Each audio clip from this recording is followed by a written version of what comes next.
have a lot to say. I think you will meet us, we'll chat, and you'll get to know us better. The most important thing for you guys to know today is that everything that we are doing here is based on donations and volunteers. The most important thing for you as you go out in your life is to pay it forward. Right? We're not asking you to pay for this food. You're never going to have to come back and do anything for it. Wherever you go and you meet somebody who has a need, do what you can to meet that need, right? Can I get a yes? Yeah. Thank you. That's it. All right. So today, for our distribution, we are going to ask you to maintain social distancing, like Umabu Kumalo said. We'll ask you to come through in a line. We'll sanitize your hands. You collect your package, and then you come through and I take your name off on the list that we've got. And then from there, Bob's your uncle, as they say. Yep. So our ration, what we've got for you today, we've got a packet of Royco soup. You've got 2 kgs of rice. You've got a kg and a half of soya chunks. You've got 500 grams of salt, a liter of oil, and a bar of soap. So there's oil, as you can see, 2 liters, and we ask you containers to share, so it'll be 1 2-liter between 2 people. Please don't cheat each other.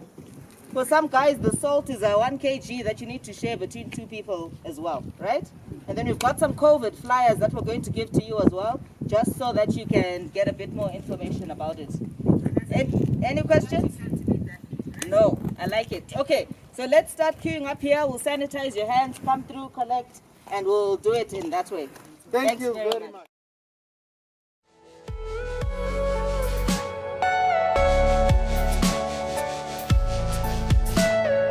Everything you know is in your mind.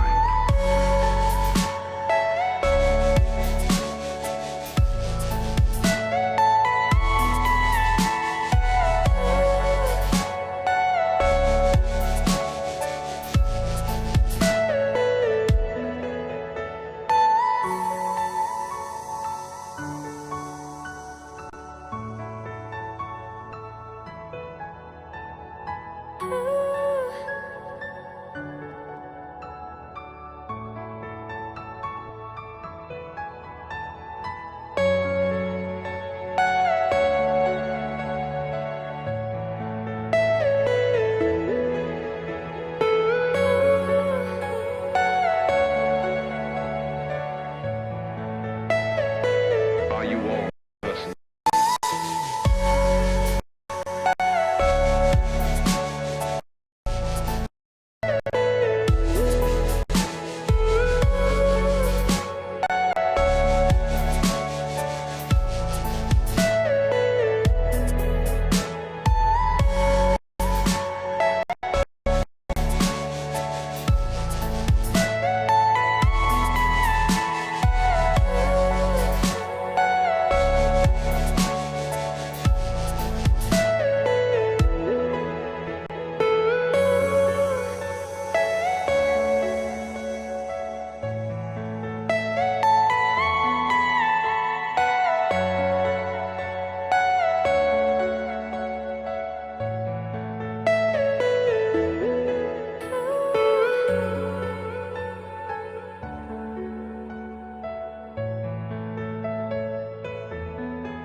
My name is Caleb Ndebele. I'm currently the Minister of Legal and Constitutional Affairs for Nust, SRC. Well, unfortunately, we managed to be part of the difficult season where we are being faced by a lot of challenges, where we, as students, we are also among the people who are the victims of Corona. Considering that the current situation, where the students as well, we've got students who are around in times of lockdown. Basically, we discovered that the cash flow has been as well as stopped by the government. So we discovered that there is no cash flow. Even if the parents they really want to send money to the students, it becomes a difficult challenge. It's the only way that would be eco-cash. Imagine if they don't have eco-cash, which means it will be a serious challenge.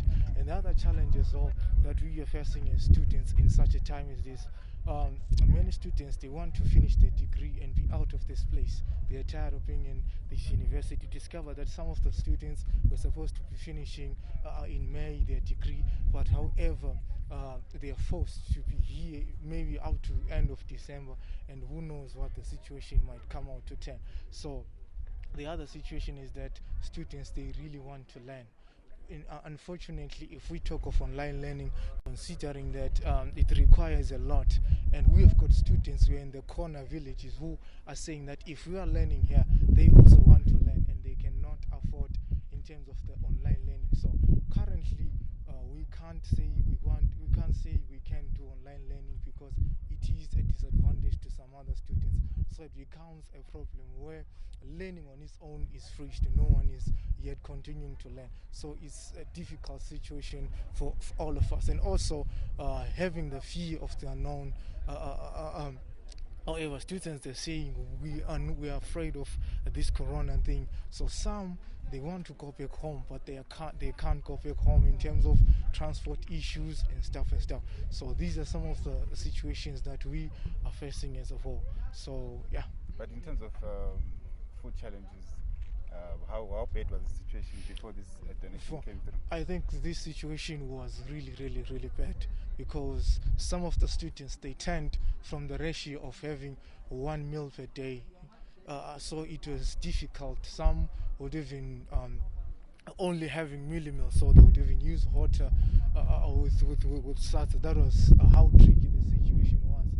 People, instead of concentrating on the corona COVID, we are now facing the hunger VD, where the students are now suffering no food, and it was forcing some students, let's say, to decide, because when someone is in a situation, he can decide in any way. So it was forcing students to somehow make drastic and wrong decisions at the end of the day. So it was really bad, and hopefully it is going to change as some students are going to be given food. We look forward towards that. Yeah, so there is a number of challenges that our students are facing. The first challenge being exactly this one, which is being addressed here through Feed the City. The challenge of food, where to get food. Some of them are saying, if I go home, there's no food.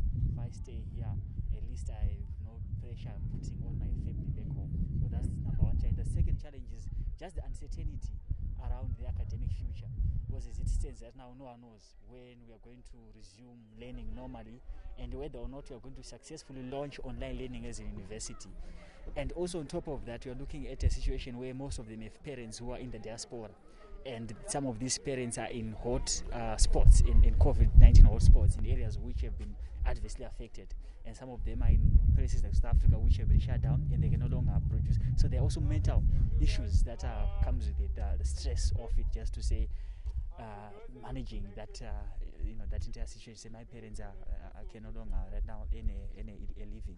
At the same time, they are in a place where there's a lot of cases of COVID-19 being recorded. So those are the three challenges I can just point out to as it stands for our students at the moment. But how many students roughly couldn't go back home because of lockdown? Right now, I don't have a definite number, but what we have so far is 150 students are still inside Selborne. Situations are different. Some of them are okay being in Selborne, their parents are supporting them, and some of them want to go home despite the fact that they are not food insecure. They just want to go home. So those are not here.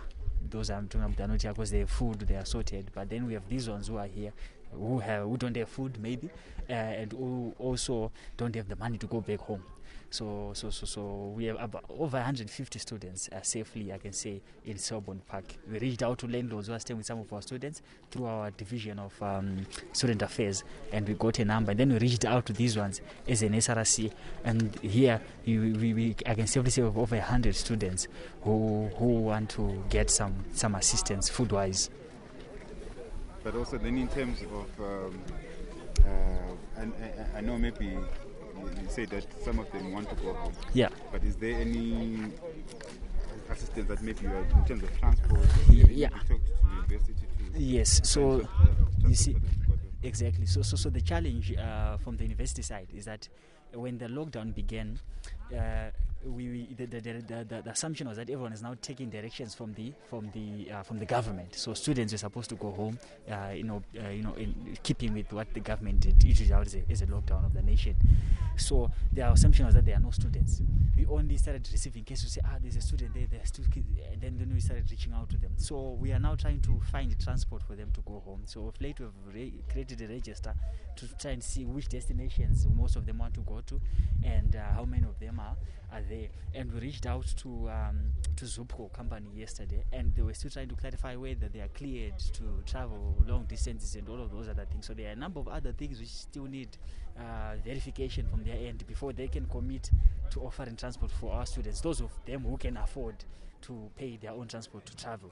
So we are trying to make arrangements for that, and we're actually reaching out as well as even as a students union to people who can assist us with transport for our students. I think over the past week I've been putting out notices to say anyone who is traveling, because some of our students already have the pass from the police officers to travel, and so far we have one student who have traveled to Mashingo. We are still trying to get more students to travel who have passes, and we've tried to make the process of getting a pass very easy. But the challenge is that also the police station, they're handling a number of cases requesting travel passes.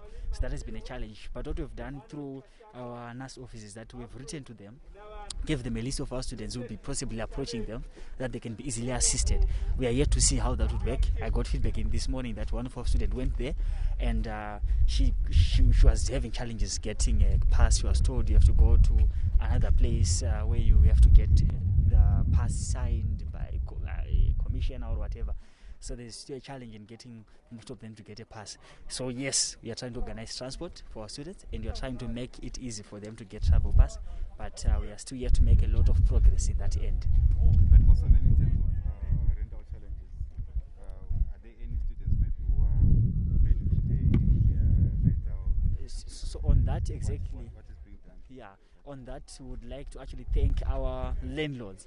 So what we did when the outbreak began, when the lockdown was imposed, we wrote to our landlords as an SRC. We said we are kindly asking that you exercise Ubuntu, and then that for our students who are struggling and are staying with you assist them in whatever way you can.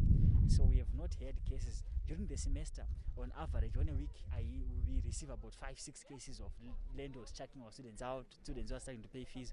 But during this pandemic, we haven't received cases of students saying, we've been abused, we have been done this by our landlords. So on that one, we actually want to commend and thank our landlords, our Nust, Selborne Park, Riverside, Kumalo landlords who are staying with our students, because they have really assisted them. Most of them have not been paying rentals where they are staying. They have been told don't have to pay rentals.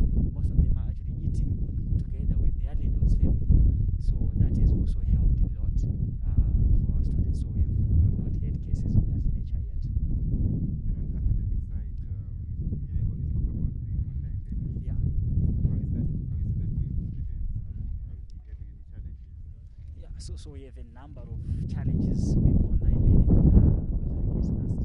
What we did initially, we had a meeting with our administration here as a students' body, where we're deliberating to see whether online learning could be viable or not. And then a task force was set to try and negotiate with service providers for discounted data or actually free data.